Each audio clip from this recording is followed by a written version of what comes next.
You're listening to One Bright Star's Life After Loss, a podcast that's focused on the lifelong journey of life after loss, with your hosts Erica Fisher and Alicia Moore. One Bright Star's Life After Loss podcast is sponsored by the law firm of Burkholz and Associates. And now, One Bright Star's Life After Loss podcast. Hello and welcome to One Bright Star's Life After Loss podcast. I'm Erica Fisher, Executive Director for One Bright Star. And Alicia Moore, Board Member with One Bright Star. And today we have Molly and Jude. Hi, Molly. Hi, hello. Jude. Thank you so much for being here. So I've met both of you at different times. I met Jude. I met you at Hilltop. Hilltop gave us the book, was it? Arrangement of the month. The Bouquet in Bloom or something it was called. I can't think of what it was called. But it feels like a lifetime ago. Yeah, it was a beautiful arrangement that was designed by Hilltop, and we got the proceeds for it. So we came and I met you there. And then Molly, I met you at one of the One Bright Star events. Yeah. And you two go way back We because do. you're family, right? Mm-hmm. Okay. She's my niece. Yep. Okay. So that's awesome. And Molly, you have a recent loss. Yeah. Beau. Mm-hmm. You want to tell me a little bit about that? Yeah. And then we can kind of connect on how you guys are. Yeah. So I was pregnant with my third child and everything was perfect, beautiful. This was going to be our last hurrah. This is it. We had a pretty busy household. We had our two older kids were back to back. And so when we decided to, should we do this again? It was kind of like, okay, let's do it now or never sort of thing. And we had kind of caught our breath from two children back to back and thought, let's do this one more time. And so, got pregnant easily. Actually, we did have a very early loss in the first pregnancy that we had following our attempts at getting pregnant again. And that actually taught us that we really do want to expand our family. Mm-hmm. Yep. It really kind of hurt us in a way we didn't expect when we had that early loss. So we said, this is meant for us. We really do want to expand. Got right back on the horse and we got pregnant easily again then the second time. And that progressed very beautifully. Had a wonderful pregnancy. Kids are so excited. Everyone is so excited to kind of finish out our family and round us out like that. There was a day at work that I was just over 34 weeks. I am a therapist by trade, and so I have hour-long sessions with clients, and I'd kind of use that time to track how movement is going. Yes. I've always felt very intuitive, I think, with the children that I've carried. So I haven't really worried too much about it, but that day felt a little different where it felt a little quieter and I was used to a pretty active baby. So the first session of the day felt kind of quiet. I had some chocolate, went to the bathroom. Then I felt like the second session of the day, maybe a little bit more movement, but it still felt odd to me. So I called the nurse line, which I don't typically do because I'm just pretty cool as a cucumber. And the nurse that I spoke to said, well, it's typical for babies right now to have pretty long sleep cycles. So it's possible that they're just sleeping for the last couple hours. Why don't you eat something and then maybe come in or give us a call? And I said, well, it has been 2 hours already. Do you still want me to take that same advice? And she said, well, eat something, come in. And I work in St. Peter and my husband was working in St. Peter at the time too. And I just remembered feeling as if something really was wrong at that point and calling him, driving to Mankato, kind of losing it something is wrong. And at that point, I'm thinking, a very early delivery. What if I have to have a C-section? Oh, the worst thing, right? And we get to the doctor and they bring us into a room. And of course, I'm with somebody that I went to high school with. And so it's just that connection right away. She's trying to find a heartbeat, can't find anything, but says, I hear movement. So that's good. Okay. As a pregnant woman, I've never been in a room near an ultrasound machine where you don't hear the heartbeat right away. Yeah. So I'm just not feeling the best about that. I lay on my side. They call another nurse in, same thing. They call a different doctor in and bring in a ultrasound machine, and my back is to this at this point because they wanted me on my side. But the doctor quickly put an ultrasound on my belly and then said, I'm so sorry. And that's of all he said. And he was a bit squirrely as well and just left the room. And my husband describes it as sounding like an old-timey camera kind of going off, like in the room and just kind of silence. Okay. Yeah. Oh my gosh. And we had been to the doctor like 4 days before. And everything was that. fine. Oh, yeah. Ultrasound, movement, everything. Oh my gosh. Yeah. So just a very unexpected, I'm so sorry, there's no heartbeat. They did go and grab my doctor and bring her in. She had started to kind of ask us some questions, and she's tearful, which is always very impactful then when you see your provider emotional. Yes. You know, and she's kind of asking me questions and she's trying to explain things, and I think she could tell nothing's really registering. Yes. So she said, why don't we take another look and see what I can see? When she did that, she could tell there was no swelling, so there wasn't any infection, and so it was expected that he passed very recently. So when I started to feel less movement is probably when. Okay. Yeah. And they couldn't tell anything there other than everything looks healthy otherwise. So then we're told you have pretty much up to like 2 or 3 days to deliver. And given the choice then of when do you want to do this? Again, I was not really in a place to make any kind of decisions of what to do next. So I just kind of leaned on her to can you just tell me what would be in our best interest? And she had advised that due to being probably pretty numb and emotionally detached because of the shock, go ahead and get stuff started. Because what if it takes a while to get labor going? Okay. Again, something really shocking to me in this experience is there's no sense of urgency, which I can logically understand now. But when you're in it, I mean, nobody rushed me to cut me open, to get this baby out, to do anything. It's pretty final. Right. Yeah. Oh, wow. Yeah. So we had decided to go home that night, sadly pack a hospital bag, tell our parents, our close family, get our kids our older kids taken care of, and decided to go in that night and just kind of start the process of delivery. Yeah. Yeah. And so then he was born the next day. We did not know what we were having. Okay. Probably one minor regret of mine is not knowing, because that's always been such a special part of our pregnancy journeys is learning at delivery. My husband's always been the one to announce it. And it's just such a cherished memory for us that was a bit tainted this time around. Absolutely. So yeah, there was nowhere in my record what gender we were having. So, you know, those hours leading up to delivery was, let's come up with a name each way. Yes. What feels meaningful. Yeah, it was so sad. So sad. It's heartbreaking. It's heartbreaking. Yes. It's just so bleak. Everything you think that situation is going to be like and that moment is going to be like is completely ripped away from you. Right. We had the most beautiful care there. The way that One Bright Star shows up for families that are going through this, incredibly impactful and moving and meaningful, and we'll cherish that forever. The things we were able to do with our son because of donations and things that are given from One Bright Star, as well as what they've done for our children, our living children. Absolutely. Yeah. So the next day I delivered my biggest baby at almost 35 weeks. Okay. He was almost 6 pounds. He was 20 inches long. Oh boy. A healthy baby boy, just absolutely perfect, not a blemish. Just beautiful. Absolutely beautiful. When he was delivered, they were able to see right away that he did have a true knot, which is a very tight knot, and it was white from him to that knot, meaning that he didn't have any blood flow. Okay.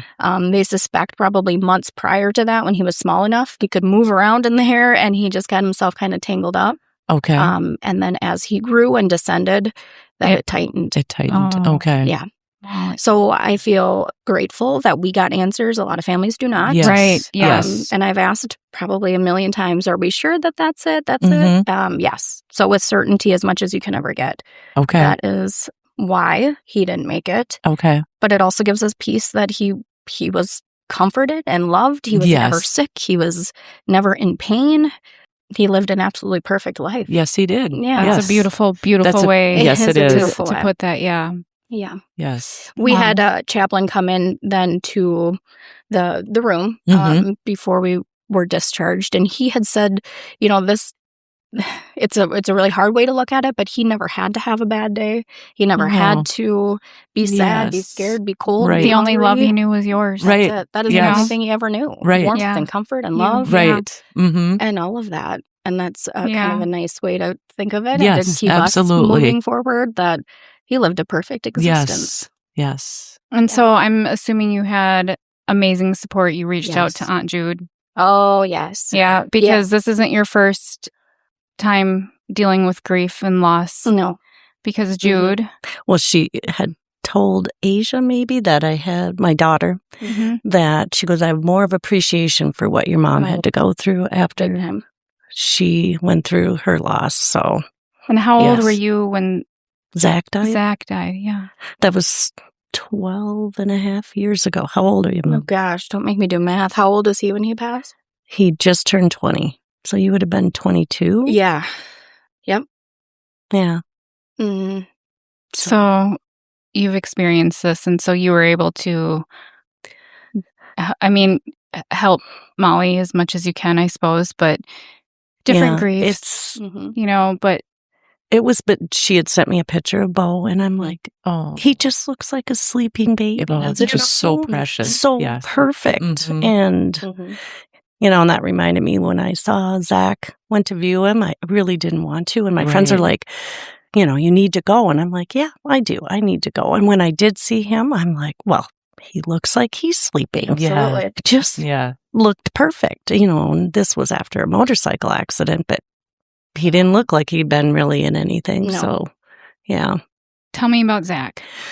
Well, he had just turned 20, and he was at South Central going to school. He was a tutor there for creative writing, and he worked at the movie theater. Okay. And so he was working that night. It was August 31st, and when he was leaving work, he lost control of his motorcycle, and he ended up hitting a fire hydrant perfectly at the very back of his neck. Oh, goodness. And he was gone immediately.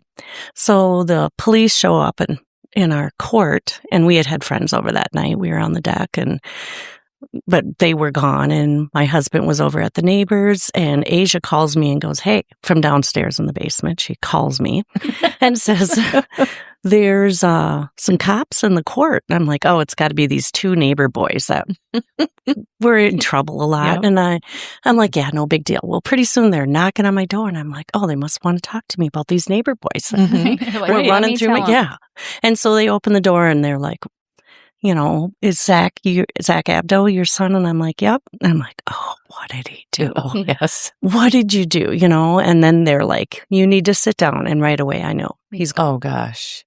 And they're like, he was in a motorcycle accident and he passed away. And then Asia started crying from the basement. So I had her come up. Her bedroom was down there. So I said, come up here, sit by me. And I was just like this. I'm like, okay.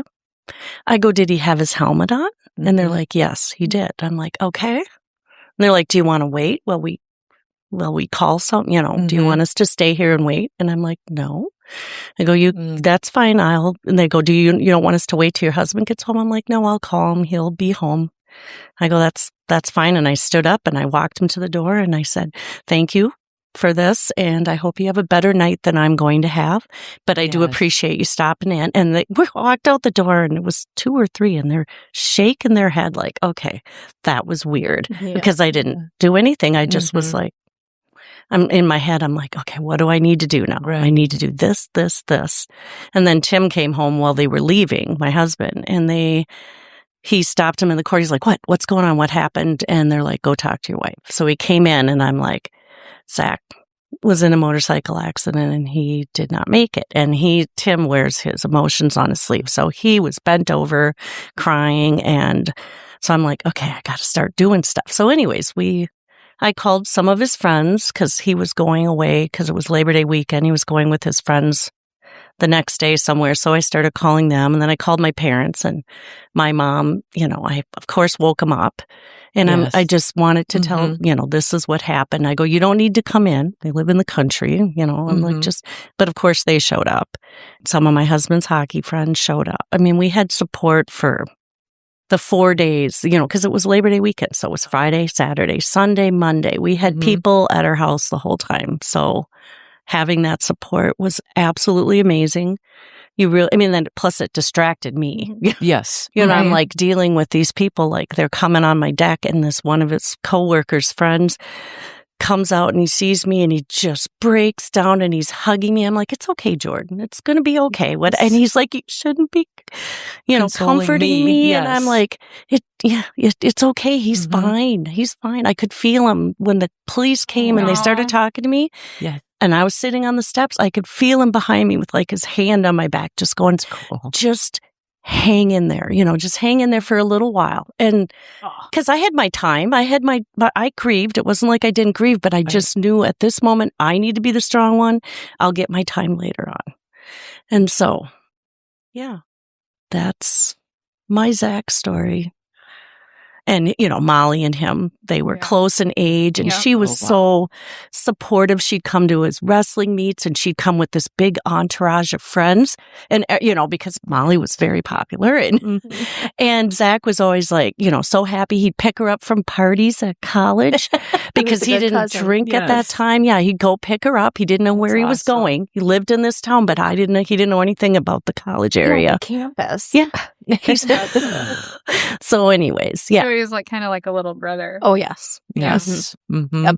And so we're related through my dad and her husband are brothers. Okay. And very, very close knit. Mhm. Yes. So That's we awesome. really did grow up together. Mm-hmm.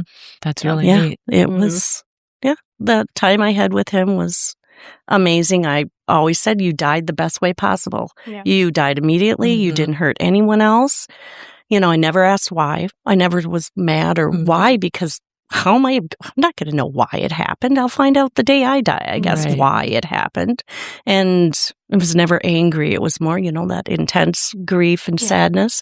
The anger wasn't there, Mhm. and it was just, it was meant to be, it's things happen for a reason. That's one of my biggest mottos is I truly believe that, and I'm not sure why, but I did find out a lot about him afterwards from all his friends being like, you were the one we talked to. One of his friends posted, that's so cool. he had a picture of a military guy over a gravesite with his hand, went up and said that you were my best friend. For a while, you were my only friend. I'll never forget. We had more laughs and more crying now because of what happened. And then one of his other friends wrote, these are my favorite ones, said, my favorite memories of you are every single second we spent together. And I'm like, that's so beautiful. Then this other friend, Jordan, that gave me the hug was like, I miss you. I think about you every day. And if it's you causing my lights to blink in the bathroom, make it stop or I'm going to have a seizure.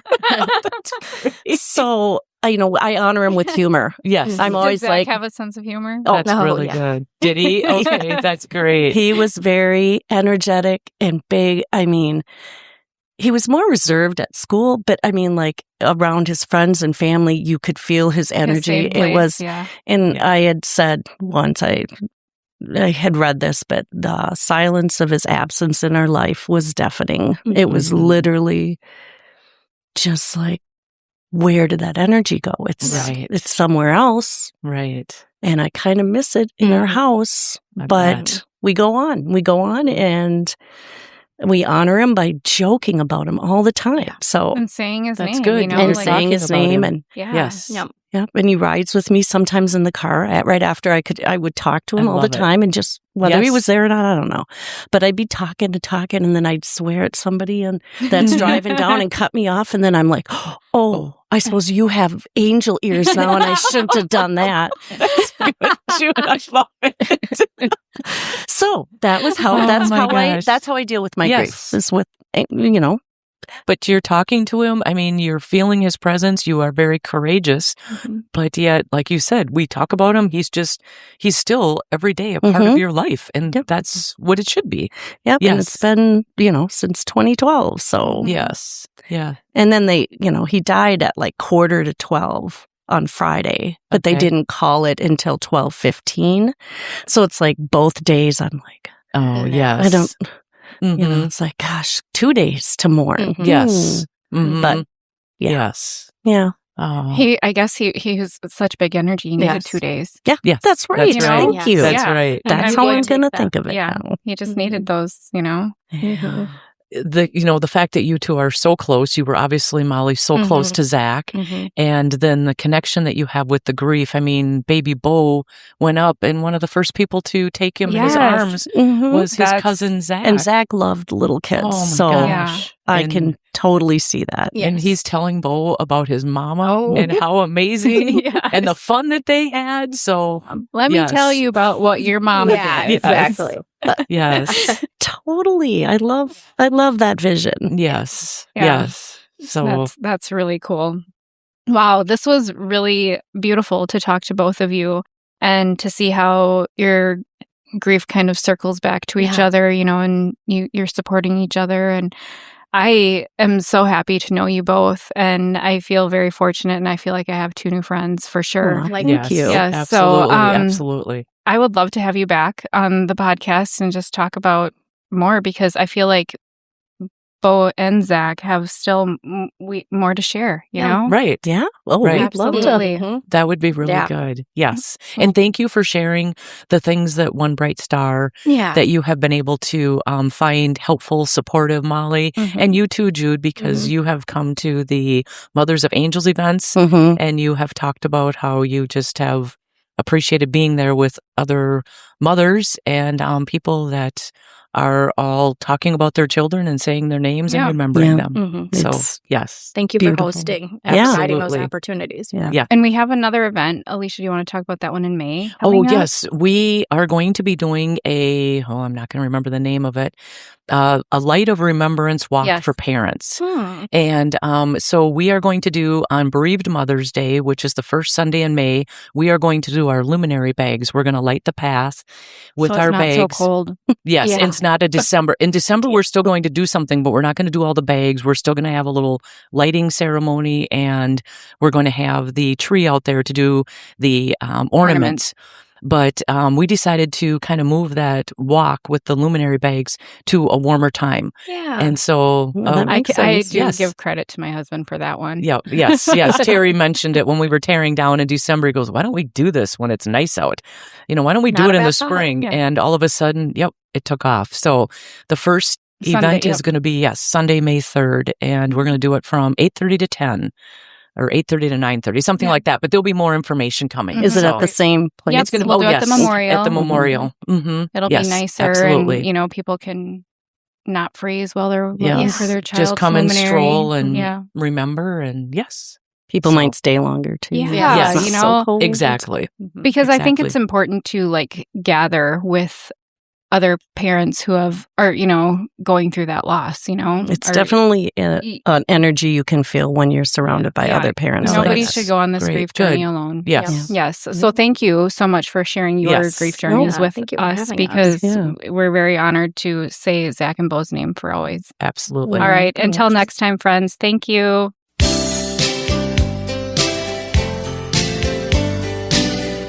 Thanks for listening to One Bright Star's Life After Loss podcast. Life After Loss is a copyrighted production of One Bright Star. One Bright Star's Life After Loss podcast is sponsored by the law firm of Burkholz and Associates. For more information on the lifelong journey after losing a loved one, please visit our website at onebrightstar.org.